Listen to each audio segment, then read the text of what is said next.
নমস্কার, কেমন আছো সবাই? নতুন একটি কুকিং ব্লগে তোমাদের সবাইকে স্বাগত। একাদশী রাতে বানিয়েছিলাম এটা সাবুদানার বড়া আর সাবুদানার ক্ষীর।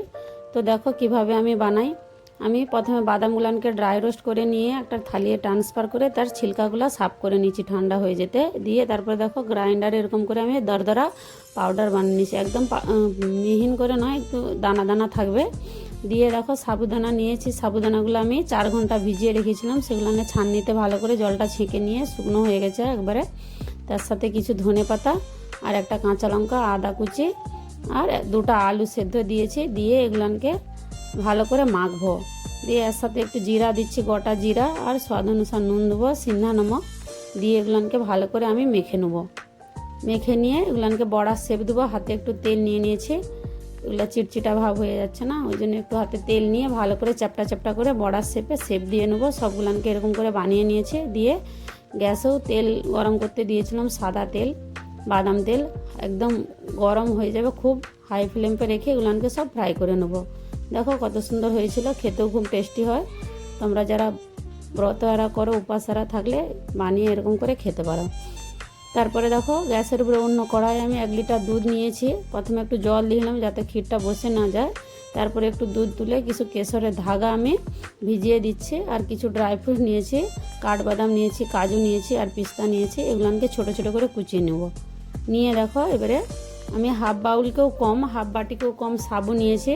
দুধটা একদম বয়েল হয়ে আসবে, সাবুগুলানকে ছোটো বাটিরই মেজারমেন্ট নিয়েছিলাম, নিয়ে সাবুগুলানকে দিয়ে দিচ্ছি।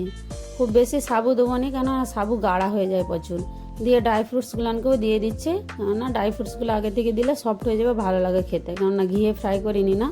দিয়ে কেশরটাও দিচ্ছি, একটা এলাইচির দানাকে ভালো করে পাউডার বানিয়ে দিচ্ছি।